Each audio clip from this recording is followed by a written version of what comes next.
ዛሬ ቀንህን ወደሚለውጡ እና ውጤታማ ውሎ ወደሚፈጥሩ 5 ኃይለኛ የጠዋት ልምዶች እየገባን ነው።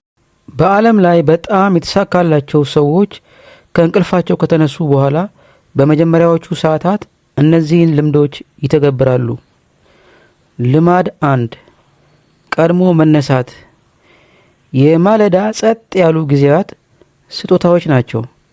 አካባቢ ጸጥታ ሲሆን ለማሰብና ለማተኮር ቦታ ይኖርሃል። አላርምህን ከወትሮ ለ30 ደቂቃዎች ቀደም ብለህ ለማዘጋጀት ሞክር። ይህ ለራስህ የተቀደሰ ጊዜ ይሰጣል። ጥናቶች እንደሚያሳዩት የጠዋት ተነሺዎች ቀኑን ሙሉ ምርታማ፣ ረጋ ያሉና የበለጠ ጠንካራ የመሆን አዝማሚያ አላቸው። ለማሰላሰል፣ ለማቀድ ቅድሚያ የሚሰጣቸውን ነገር ቅድሚያ ለመስጠት የሚችሉት በዚህ ጊዜ ነው። ልማድ 2 በጥንቃቄ መተንፈስ ወይም ማሰላሰል። ወደ ውስጥ በማተኮር ጠዋትህን ጀምር። በጥልቅ መተንፈስን ወይም ማሰላሰልን በመለማመድ ከ5 እስከ 10 ደቂቃዎች አሳልፍ። ይህ የአእምሮ መጨናነቅን ያስወግዳል እና አንተን ለሰላማዊ ቀን ያዘጋጃል።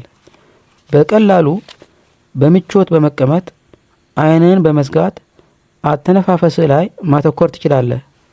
ይህ ልምምድ ውጥረትንና ጭንቀትን ይቀንሳል፣ እንዲሁም ትኩረትን፣ ስሜታዊ ሚዛንን እና ቀኑን ሙሉ ጥንካሬን ያሻሽላል።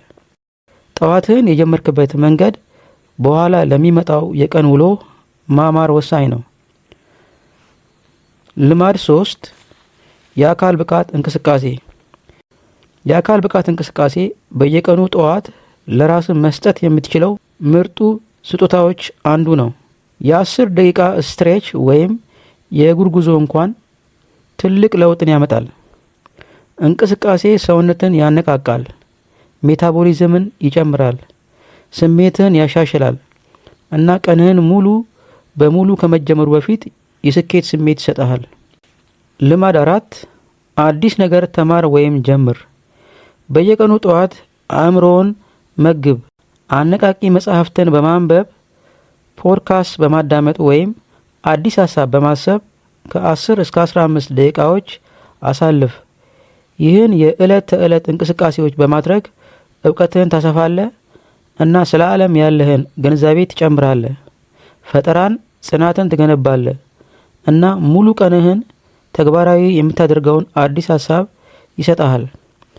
ጠዋት አንጎልህ ሻርፕ ስለሚሆን ይህም ለመማር አመቺ ጊዜ ያደርገዋል። ይህ ልማድ አስተሳሰብህን ሊለውጥና የህይወትህን ተግዳሮቶች በአዲስ የመቻል ስሜት እንድትገነባ ሊያደርግህ ይችላል። ልማድ 5 ጆርናል እና የዕለቱን ዓላማዎች ማዘጋጀት። ይህ ምስጢራዊ ቅመም ነው።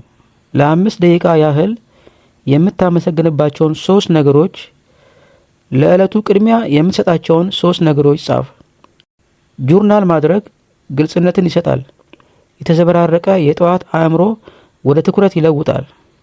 የዕለት ተዕለት እንቅስቃሴ ከረዥም ጊዜ ህልምና ቅድሚያ ከምትሰጣቸው ነገሮች እና ጉዳዮች ጋር እንዲቀናጁ ያደርጋል። ይህን በማድረግ የዛሬው ጉዳይ ይህ ነው እና ትርጉም ያለው እንዲሆን የምመራው እኔ ነኝ በማለት ኃይለኛ መግለጫ እየሰጠህ ነው ማለት ነው።